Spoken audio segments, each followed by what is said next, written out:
Salut, c'est Antoine, je suis ravi de te retrouver dans cette nouvelle vidéo poker. Donc désormais ma chaîne sera que des vidéos de poker en fait. Donc du coup j'avais commencé par faire d'autres types de vidéos. Mais voilà, je vais essentiellement faire cette chaîne pour le poker.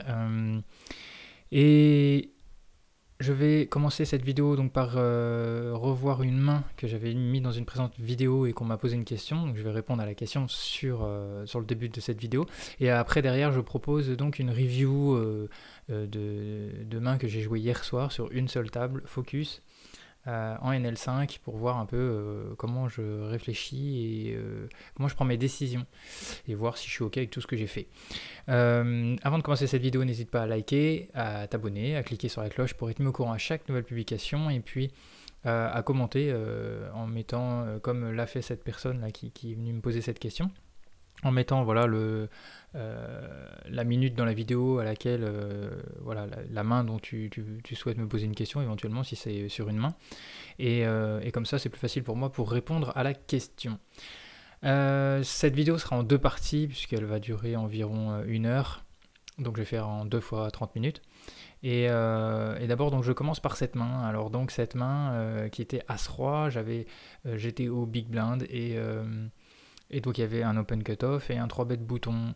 3-bet bouton boulier JR que j'avais catégorisé récréatif, j'avais mis une pastille jaune. Vraisemblablement je l'ai vu short stack, ou enfin pas full stack, ou je l'ai vu faire des moves un peu bizarres ou pas du tout standard, pas bon, ou alors je l'ai croisé en tournoi et pareil je l'ai vu faire des choses pas terribles, donc en tout cas il se passait quelque chose parce que là il n'y a que 19 mains, donc j'ai pas tellement d'infos sur lui, donc j'ai pas dû le voir en cash game.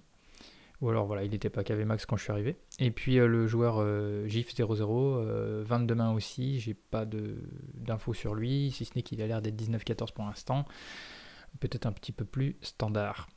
Donc la question était pourquoi j'ai just call et pourquoi j'ai pas envisagé le 4 bet et éventuellement 4 bet fold. Alors après, c'est une très bonne question parce que je me suis un peu creusé la tête sur ce spot qui, je pense, peut être résolu avec un joueur pro, un joueur amateur confirmé, pourrait donner la réponse assez facilement. J'ai pas posé la question, donc j'en sais rien. Néanmoins, donc moi j'ai essayé de répondre à cette question. Et en fait, un élément que j'ai vu, que j'ai oublié dans la vidéo, notamment, c'est qu'on est deep stack ici. On a tous plus de 140 BB. Donc ça change aussi les choses, parce que si jamais là je 4 bet, je ne me commit pas, j'ai pas besoin de mettre un quart de mon stack. Parce que là je vais de 4 bet à 27, 3 x 9, hors de position. Et donc voilà, c'est que ça doit être un cinquième de mon stack, je crois.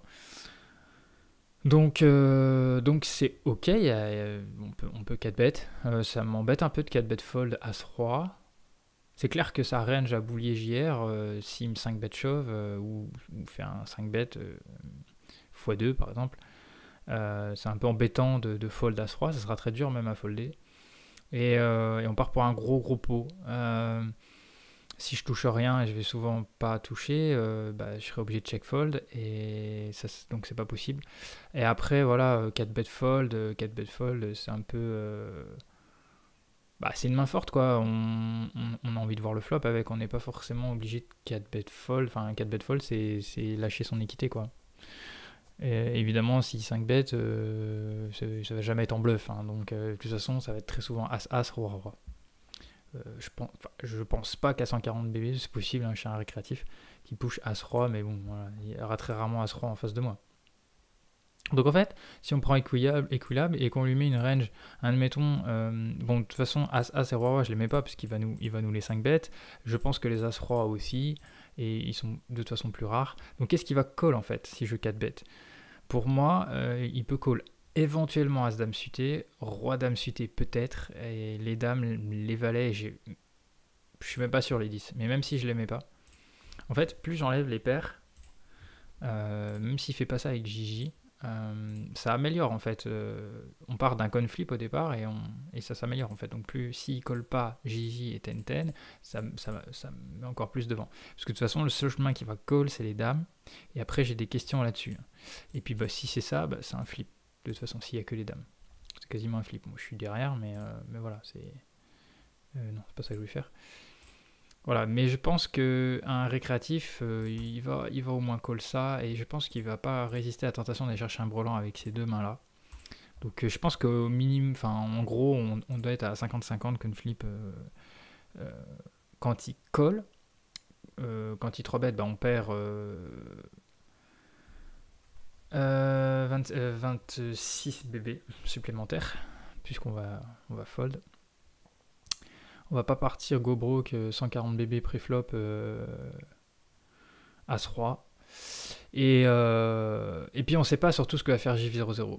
Donc voilà, c'est la même histoire pour nous de toute façon. C'est clair que de toute façon, que ce soit lui ou lui.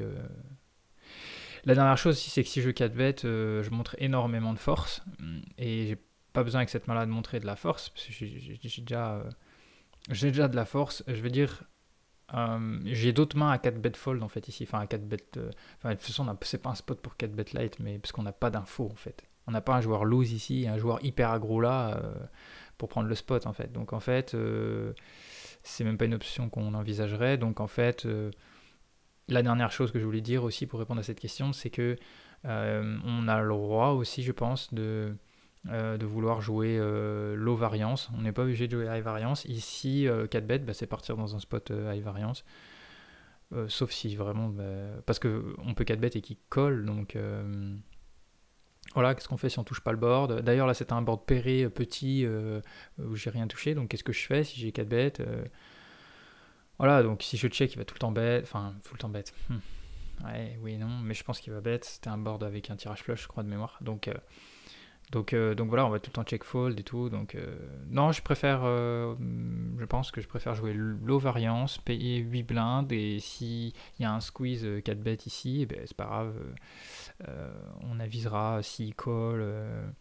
Je pense qu'après c'est un fold de toute façon, mais au moins, enfin, c'est plus low variance. Donc voilà ce que je pensais pour ce coup-là.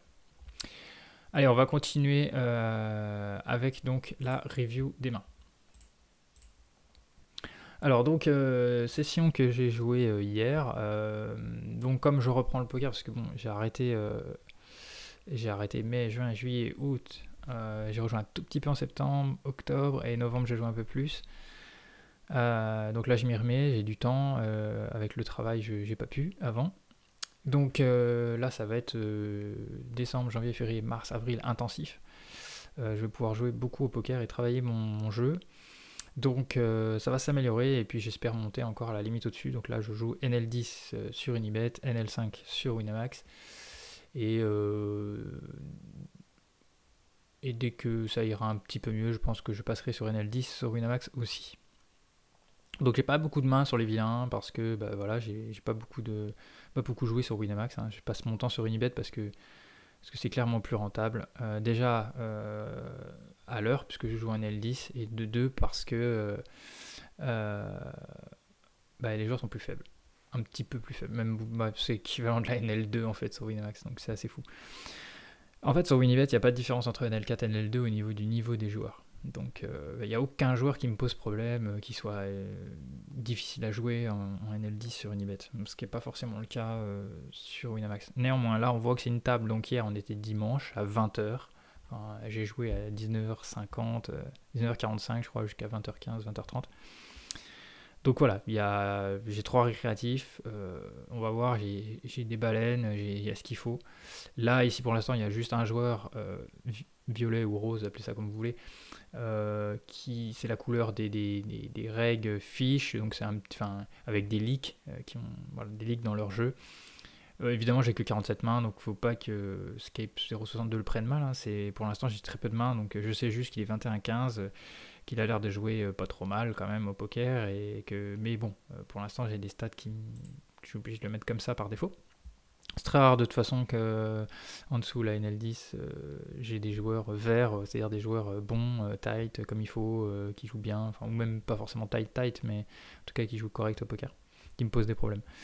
Voilà, donc jaune et rouge, jaune récréatif. Et rouge, c'est des joueurs très loose ou très mauvais. Pas forcément loose, mais qui peuvent soit très aggro, mais pas comme il faut. Bref, en fonction de ce que je vois et des stats. Ok, donc c'est parti. Et je vais aller assez vite parce qu'il y a 65 mains. Je vais folder, enfin, je vais passer dès que je fold. Ok. Allez, c'est parti. Paire de 10. Donc là, on se retrouve face à Velba. On va call, on va pas 3 bêtes. Hors d'opposition, les 10, je préfère call, voire un flop. Là, je check évidemment. C'est bête. Pour l'instant, je le vois agressif, hein, post-flop. Je vais commencer par call au moins une street quand même, mon brelan. Parce que là, peut-être les low flush, il va faire ça, mais les petites flush, il va peut-être faire ça, mais après, s'il avait une bonne flush, s'il avait le roi de pique par exemple, je pense pas qu'il ferait 32. Et donc je commence par call et puis on va voir ce qu'il va faire. Du coup, derrière, il check sur ce 4 pique, puis bah là, il y a encore un autre pique. Je décide de check parce que oui, effectivement, il n'y a aucun intérêt à faire de la rack. Il n'a pas l'air visiblement d'avoir une dame de pique. C'est même sûr, donc il n'y a rien de plus que moi. Donc là, voilà, on peut commencer à prendre des notes. 7 et 3, il a décidé de se bet cher au flop, pot. Donc voilà, c'est une indication qui sera quand même plus utile pour l'avenir. Parce que là, on avait une main quand même, on allait au moins call une street, mais voilà, on saura qu'à l'avenir, il give up turn et que sur ses bluffs, et qu'il peut bluff donc pot, flop sur des flops dangereux qui font peur. Est-ce que j'ai pris la note de ça? Oui, je l'ai prise. Très bien. C'est parti, on continue. 2 et 3, donc je fold. Roi 8, je fold au bouton. 10 et 5, je fold. Le roi 7, 8 et je fold MP. Ok, là je pense qu'il y a une main. Ok. Donc là j'ai le choix entre call et squeeze. Alors comme la main que je viens d'expliquer juste avant, c'est pas du tout le même spot ici. Donc ici je vais évidemment squeeze pour value. Mon but aussi, bon si on prend le coup pré-flop c'est bien, mais le but c'est que lui call et que le reg leak fold. Donc je squeeze, il call et l'autre call. On se retrouve sur 7 et 6, donc il y a un check. Ah, j'ai cliqué un peu vite. Donc j'ai décidé de check aussi. Pourquoi? Parce que bon, en temps normal, en heads up, j'aurais mis un tiers pot, je pense, voire 40% du pot. Là, on est face à deux joueurs. Il peut y avoir des paires, il y a même des paires dans leur range respective. Par exemple, Scape 0.62 peut très bien avoir une petite paire qui va check ici. Donc j'ai aucun intérêt à miser en fait. Je vais pas faire folder les mains qui me battent là-dessus. Là on a Cyrano qui met demi-pot, c'est call ici, donc je m'en vais. Je m'en vais, là ça check et donc de 60 payé.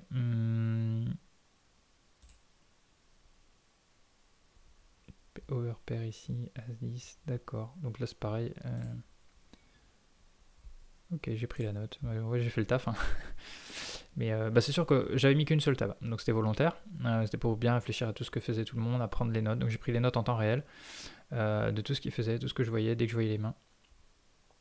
Donc là c'est intéressant de voir comment il a joué sa paire de 10. Donc il a pas trop... Ça je l'ai pas noté par contre. Ah si. Non. Donc là, j'ai pas noté, il faudrait que je la note. Qui 3 bet pas versus un joueur récréatif. Il 3 bet pas small blind paire de 10. Il check call sur un board un petit poil connecté quand même. Il double check pour le laisser encore bluffer. Et puis bah oui, il a peur. Puis après là, il se retrouve avec un full river, donc il le mise. Coloteur. Ah bah oui, il pense qu'il a full aussi, qu'il va partager, mais manque de bol, ça partage pas. Ok. 4 et 9 et fold. Dame 5, je vais pas ouvrir au bouton ici. C'est un poil... c'est loose de toute façon, mais c'est surtout que j'ai pas de stats en fait. C'est une main que je peux ouvrir, tout à fait. dans certains spots, mais pas ici. J'ai aucune stat ici. Faut savoir s'ils vont fold ou pas. Et s'ils 3 bet beaucoup. J3 je fold. Donc dame, valet, suité, MP, je open. Et je trouve un call de Cyrano. Et d'ailleurs il lui reste que 42 centimes. Hein. Et le pot fait déjà 35. Et d'ailleurs c'est la clé puisque il check. Il a moins de 150% du pot. Donc j'ai pas touché, mais j'ai quand même, en plus de ça, j'ai 2 overcards, un backdoor flush, backdoor quinte, donc je vais lui mettre son tapis. Et puis s'il a un 7, un 2, il call, ou paire de 6, 5, 4, 3, un 10, j'en sais rien, tant mieux pour lui. Mais très souvent il a rien, il fold. As 10 ici, je ne vais pas 3 bêtes, je vais just call. Je vais check. Il bet de tiers pot. Là je vais pas me prendre la tête en fait en micro limite. J'aurais pu call peut-être une street. Je pense que j'ai fold. Ouais. Mais je pense que j'aurais pu call une street. J'ai 2 over. Après c'est un peu lage quand même. Même si c'est un backdoor flush, possible. Il part pour 2 tiers pot, puis je crois qu'il mise. Non, pas tellement. Après, je crois qu'il avait checké, il a abandonné ses bluffs, donc il avait bluffé cher au board tout à l'heure. Donc, il aurait pu call street quand même. Mais bon, je me prends pas la tête. Je veux que le value. Je veux pas. D'ailleurs, il avait monté à 10. Donc, ça, on fold. Là, on fold de J2 off au bouton. Alors là, on a changé de table en fait. La table a dû casser. Et il est parti, je crois, avec ses 10 euros. Du coup, j'ai changé de table. Je crois. Ou alors c'est qu'il y a un joueur qui a changé.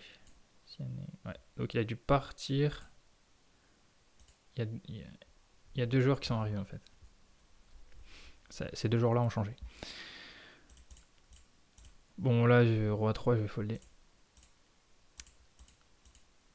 As 4, je vais évidemment folder. En plus il open cher. Là je vais open. As 8 off au bouton, 2,5. J'obtiens 2 fold. Alors, As valet off face un open de 14%. Bon, il a certainement un petit peu plus que 14%. Hein. Là, on a que 47 mains et... Hop. Hop.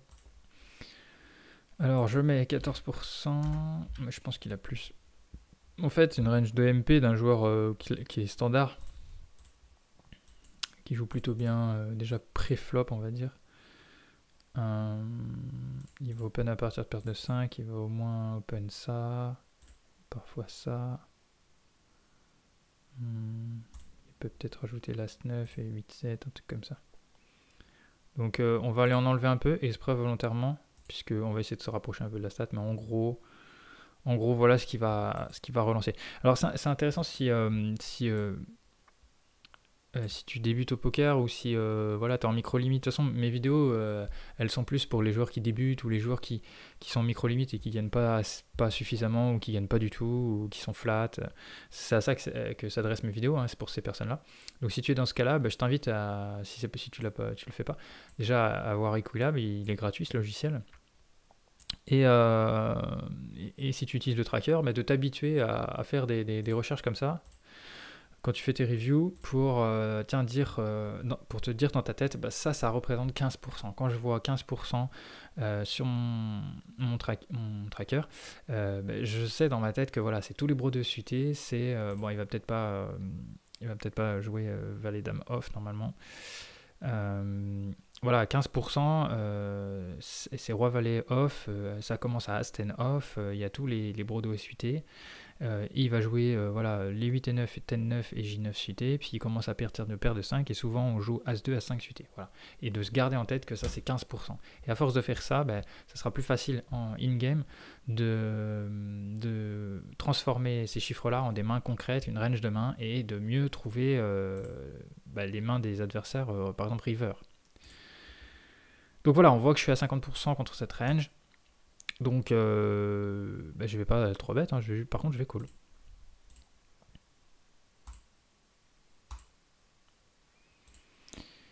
Alors il y a Cyaneg qui est rentré dans le coup, là ça check, j'ai un flop de rêve. Alors je précise que je sors d'un bon pas de run de moins 12 caves je crois, donc j'ai fait un peu des bêtises aussi mais au début, mais parce que bon, c'est pour ça que je joue une limite en dessous sur Winamax, parce que quand je reprends le poker je suis toujours un peu j'ai reperdu un peu de niveau forcément, donc c'est un peu rouillé, donc c'est pour ça que je joue jamais. Même sur Unibet, j'ai recommencé NL4 pas longtemps, mais juste histoire de se reprendre des automatismes. Et je suis très vite repassé en NL10 parce que voilà, je suis gagnant. Sur Winamax, je me méfie un peu plus. NL5 me suffit. Puis là, je suis tombé dans un bad run, hein. J'ai vraiment run bad de ouf. J'ai même perdu les dames contre les dames all-in pré-flop. Le mec fait flush, enfin des trucs que comme ça. Où ça part à all-in, et le mec touche un out river, enfin, ou 2 out river, enfin, que des trucs comme ça. Donc pendant une semaine, ça n'a fait que ça. Bon, j'ai laissé passer l'orage, et là, ça commence, j'ai l'impression, à revenir un peu à la normale. Donc là, j'ai bien floppé. Mais honnêtement, ça n'a pas été le cas pendant une semaine. Donc Cyaneg non, du coup c'est à moi de jouer. Je vais check parce que voilà, on n'a pas besoin de miser tout de suite. Le board est très très sec, on est 3. Il y a un post-flop aggression factor de 14 ici. Alors ouais, il n'y en a pas beaucoup de mains, mais peut-être il aura envie de miser s'il n'a pas grand chose, ou pour essayer de prendre le pot. Bon, là il check.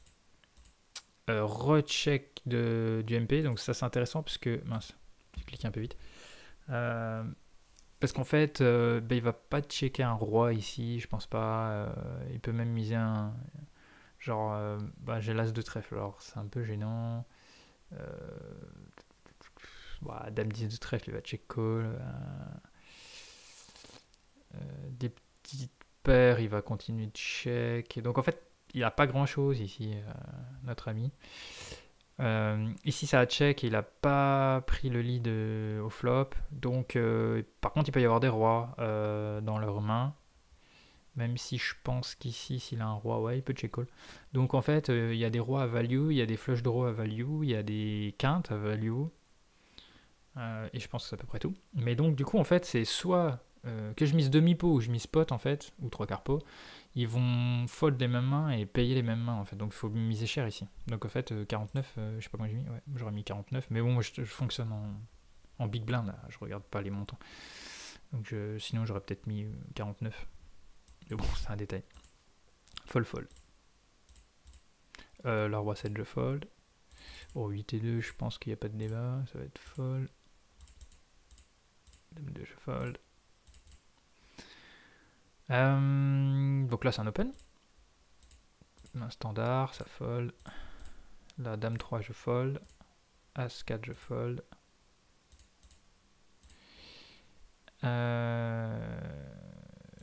C'est limpé, donc on va checker. Donc encore un flop magique, mais bon. Voilà.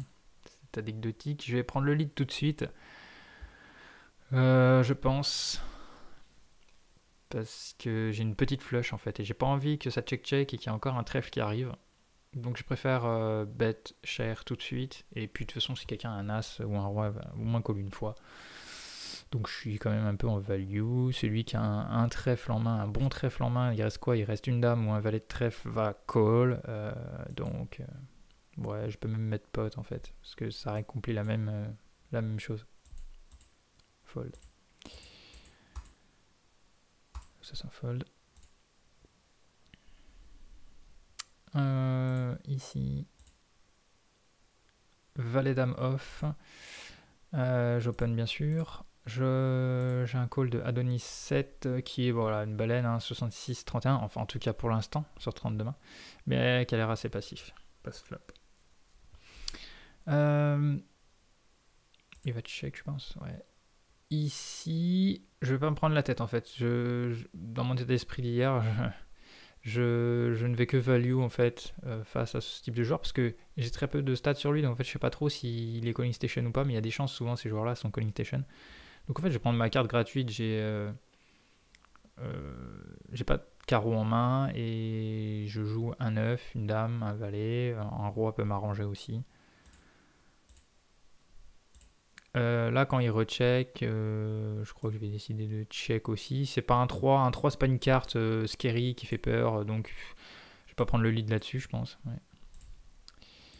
Et là, je me rappelle qu'il a tank. Il a pris beaucoup de temps et il a check. Donc, c'est-à-dire qu'en fait, il a réfléchi à cette tasse. Et je pense que quand il veut bluff nimp, il va pas réfléchir autant.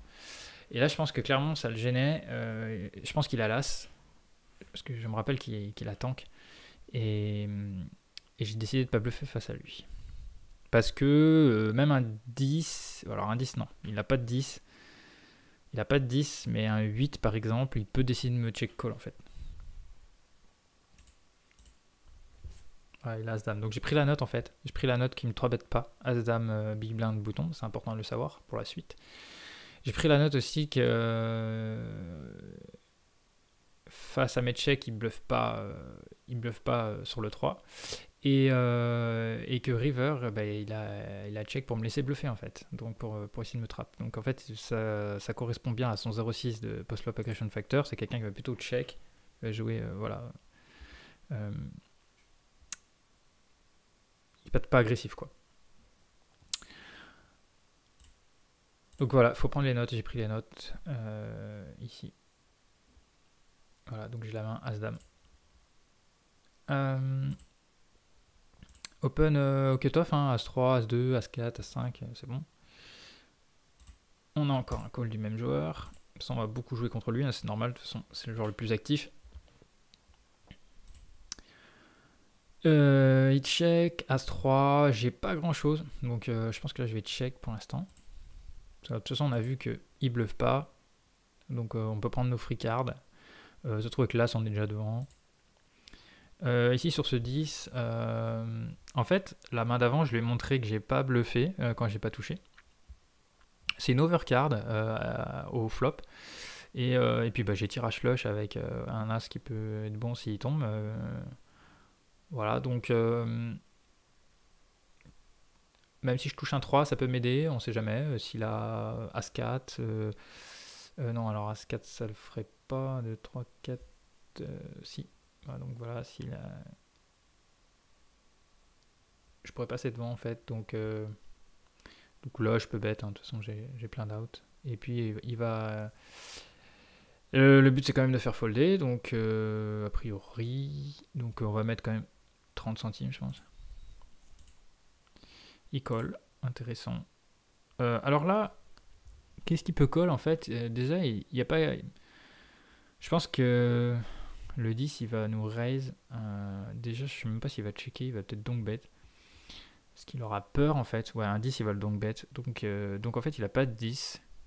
Mais par contre il y a des tirages, ça a ouvert des tirages. Donc en fait c'est toujours s'il a un 8, un 7, s'il a valet dame. Voilà.